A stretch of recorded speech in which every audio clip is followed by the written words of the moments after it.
ہے پھر تار تھوڑی پیچھے کرائے. کریے بولنا شروع کریے. جی سر. جی بسم اللہ الرحمن الرحیم.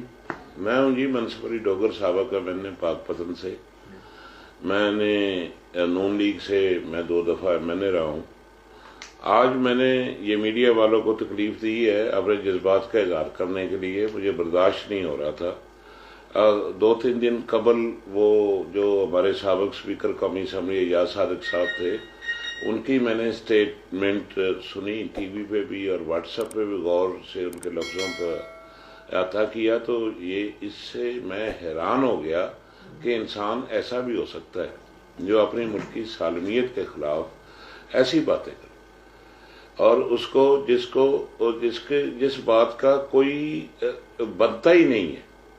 اس نے اس میٹنگ میں ایسے لوگوں کی موجودگی یہ ثابت کرتی ہے کہ ایسے لوگوں کو ایسی اعلیٰ سطح کی میٹنگز میں ہونا نہیں چاہیے. یہ ملک کا فیصلہ کرنے جاتے ہیں, سلامتی کے فیصلے کے لیے جاتے ہیں یا ملک کی بربادی کے فیصلے کرنے جاتے ہیں. اس پہ یہ مسلم لیگ کے پلیٹ فارم سے یہ ایم این اے بنے ہیں. 2008 میں یہ ایم این اے مسلم لیگ تھے, پھر اس کے بعد 13 میں دوبارہ بنے تو ان کو اسپیکر قومی اسمبلی بنا دیا گیا. خوشامد میں حد سے زیادہ جانے والے لوگ ہیں, یہ ایسے عہدے حاصل کر لیتے ہیں جس کے یہ اہل نہیں ہیں. تو انہوں نے اس سے پہلے 2002 میں انہوں نے عمران خان کے نیچے پی ٹی آئی کے ایم پی اے کا الیکشن لڑا تھا جو کہ یہ ہارے تھے. مسلم لیگ کی سٹینڈنگ اس کی اتنی ہے. مجھے مسلم لیگی ہونے کی وجہ سے یہ بات کی تکلیف پہنچی. یہ مسلم لیگ کا نام لے کے آج میں نے واٹس ایپ پہ دیکھا تو فضل الرحمان صاحب بھی اس کے گھر آئے ہوئے تھے ایاز صادق کے کھانا کھانے. تو وہ فرما رہے تھے جی وہ 93,000 فوج بھی ہماری قید ہو گئی تھی ایسی, اور اب مسلم لیگ کی بھی غدار ہونے لگے ہیں.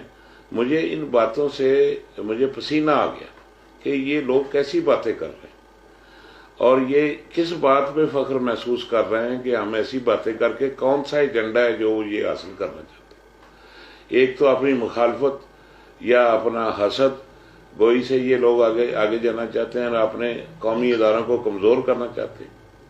یہ جو ہمارے مولانا فضل الرحمان صاحب ہیں ان کو اس بات پہ غور کرنا چاہیے کہ اس پاکستان نے ایاز صادق کو بھی بڑا دیا, ہمارے وہ نواز شریف صاحب کو بھی بہت کچھ دیا, اربوں روپیہ ہے لوگوں کے پاس, مگر پھر بھی یہ ناشکرے ہو رہے ہیں اور اسی ملک سے کمایا اور یہاں سے کھایا ہے.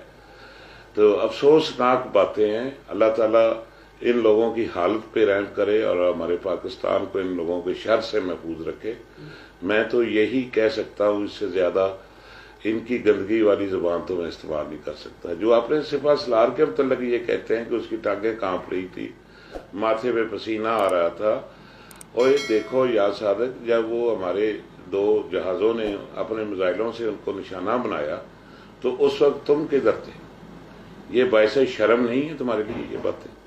جو اپنا خون دینے کے لیے لوگ سرحدوں پہ بیٹھے ہوئے ہیں, بارڈروں پہ بیٹھے ہوئے ہیں, کیا ان لوگوں کی سب کی تذلیل کر رہے ہیں؟ تو یہ مجھے اس بات سے بڑی تکلیف پہنچی, اس لیے میں نے اپنے جذبات کے اظہار کے لیے آپ لوگوں کو بلایا. اور دوسری بات میں یہ کہنا چاہتا ہوں کہ جو پی ٹی آئی گورنمنٹ کی ساری نالائکیاں ہیں پہلے, جو نہ ان کے مہنگائی قابو آ رہی ہے, نہ ہاسپٹلوں کا سسٹم قابو آ رہا ہے, لا اینڈ آرڈر نہیں قابو آ رہا, تو اس کا گناہ فوج کا تو نہیں ہے بھائی. ووٹیں لے کے وہ جیت گئے اور جیت کے حکومت کر رہے ہیں. آگے الیکشن آئے گا تو ان کو جو اور پارٹی جیتے گی وہ لوگ اس کو ووٹ دے دیں گے. تو یہ آپ بڑے ہیرو بن رہے ہیں کہ سارا ملبہ فوج پہ ڈال رہے ہیں, مہنگائی کے ستائے لوگوں کو آپ اپنے جلسوں میں بلا رہے ہیں. یہ آپ کا دوہرا معیار ہے. تو اس کے ناطے سے آپ اپنی تقریریں کر رہے ہیں.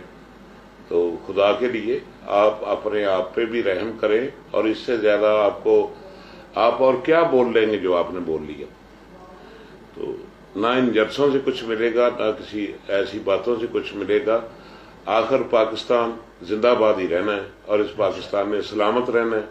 تو آپ جیسے جو ملک فروش ہے, میں تو وطن فروش لوگوں کو کہوں گا, ان لوگوں کو وہ بھی اسی ملک پھرتے رہیں گے. بڑی مہربانی, میں یہ اپنے جذبات کا اظہار کرنا چاہوں.